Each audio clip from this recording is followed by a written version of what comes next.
Banyak yang tegang saat ini di dunia karena inflasi atau naiknya harga-harga serta melemahnya mata uang sebuah negara yang seharusnya adalah masalah ekonomi lalu menjadi masalah sosial serta ketegangan politik di mana-mana. Ketegangan di dunia terutama di negara maju seperti Korea Selatan, Jepang, Uni Eropa, dan Amerika. Setelah sebelumnya negara Afrika dan Amerika Latin sudah terkena dampak parahnya inflasi karena meningkatnya kekacauan membuat pemerintah di berbagai dunia turun tangan. Itu pemerintah yang peduli rakyat tentunya. Mereka menghimbau melakukan penghematan, menabung, menyediakan stok untuk beberapa bulan ke depan dan banyak lagi himbauan-himbauan persiapan untuk doomsday atau hari kiamat kecil ini. Namun di negara kita pejabatnya tenang-tenang saja, hanya mengatakan akan ada masalah di depan. Namun tak ada solusi, tak ada himbauan. Bahkan pejabat yang pandai mengurusi semua hal mengatakan tidak percaya kalau ramalan di tahun 2023 akan resesi tersebut karena Indonesia tetap negara yang kuat ekonominya. Kalau keinget hal itu jadi ingat sama waktu Covid di Wuhan yang pejabat Indonesia juga meremehkannya. Lalu beberapa bulan kemudian Covid masuk juga ke Indonesia yang buat panik pejabat serta keputusannya jadi terburu-buru. Memang kita tahu ciri bernegara yang sekarang adalah kalau belum ada apa-apa underestimate, setelah kejadian overestimate dan lebay. Beda sama Numain.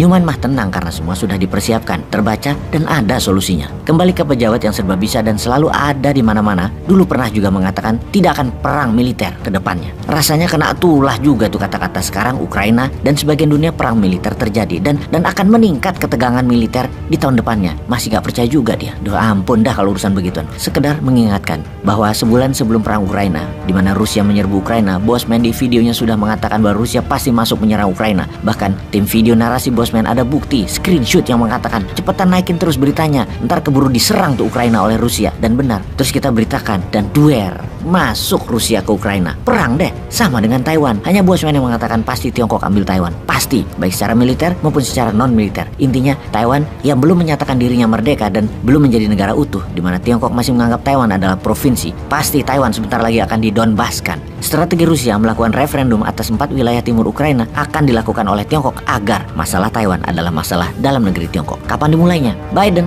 sang kakek-kakek yang suka tantrum ini, memang nyari perkara untuk perang dengan Tiongkok dengan medan perangnya Taiwan. Biden sudah buat perkara saat ini dengan perang digital. Perang chips sudah mulai dilakukan oleh Amerika dan Tiongkok. Minggu lalu di Tiongkok, besar-besaran tenaga ahli chip semikonduktor resign dari Tiongkok, di mana hampir 70% profesional tersebut adalah para eksekutif dan para engineer adalah warga negara Amerika. Resignnya mereka itu karena mendapat surat perintah dari Biden yang mengatakan resign dan kembali ke Amerika atau mereka akan dilepas kewarganegaraan Amerikanya. Dalam semalam, ribuan profesional eksekutif serta engineering resign dan pulang ke Amerika, menyebabkan lumpuhnya industri semikonduktor chipsnya Tiongkok. Biden melakukan ini karena chips yang Tiongkok buat seharusnya buat peluru kendali Javelin dan Stingernya Amerika, yang katanya oleh intelijen Amerika semikonduktor chipsnya tadi juga dikirim untuk Rusia. Apa yang aneh kemudian? Peluru kendali Javelin dan Stingernya Amerika sekarang jadi out of stock, tidak bisa diproduksi lagi, kurang stok karena nggak ada semikonduktor chipsnya. Solusinya, rencananya Amerika akan ambil chip semikonduktor dari Taiwan. Nah loh, inilah yang membuat murka Xi Jinping. Di hari dirinya akan dinobatkan the greatest pemimpin Tiongkok, di mana dalam sidang 5 tahunan Partai Komunis Tiongkok, dirinya akan diangkat jadi presiden ketiga kalinya hingga tidak ada batas tahun menjabatnya. Tiongkok bersamaan ditantang Amerika. Xi Jinping dengan gaya provokasinya memberikan pesan jelas kepada dua negara dan kepada dunia. Pertama adalah masalah perbatasan India dengan Tiongkok di Lembah Galwan. Komandan perbatasan Tiongkok di Galwan hadir khusus di acara bersama 2000 delegasi Partai Komunis. Dalam acara puncak partai tersebut, Xi Jinping beberapa kali mengucapkan sebagai komandan lapangan di Lembah Galwan, dia adalah pahlawan perang. Untuk itu diperintahkan oleh Xi Jinping untuk lebih agresif dengan India dalam pidato resminya kemarin, dan ini sangar. Hubungan pertigaan perbatasan Lembah Galwan tersebut dihidupkan kembali oleh Xi Jinping. Perang kecil yang membuat lebih dari 20 tentara India dan 4 tentara Tiongkok meninggal dipanasi lagi oleh Xi Jinping. Komandan lapangan PLA atau Field Commander tentara Tiongkok tersebut, Si Pa Bao, diagung-agungkan sebagai pahlawan karena luka tembak mempertahankan Lembah Galwan yang membakar kemarahan banyak warga Tiongkok. Hal itu terus dipropagandakan. Si Pa Bao selain hadir sebagai delegasi di acara penobatan Xi Jinping jadi presiden Tiongkok ketiga kalinya, juga dia ditokohkan dengan membawa obor Olimpiade musim dingin Februari tahun lalu sebelum perang Ukraina, bagian dari media propaganda Tiongkok akan hak Tiongkok di Lembah Galwan. Tiongkok saat ini memang lagi ngejago nantang India,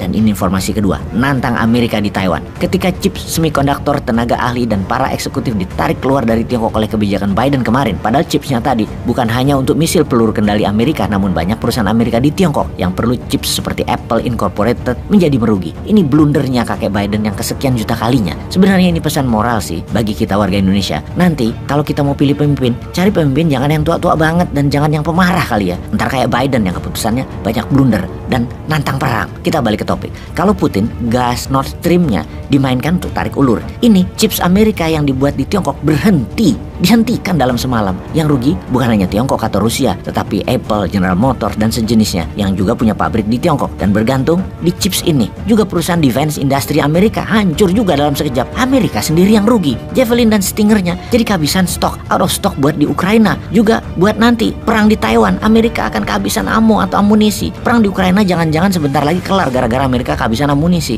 Karena itulah Bosman mengatakan Tiongkok pasti akan ambil Taiwan segera. Tiongkok harus ambil Taiwan, di mana Taiwan sebagai penghasil 70% chips semikonduktor dunia wajib diambil oleh Tiongkok sebagai balasan apa yang Amerika kerjakan terhadap Tiongkok.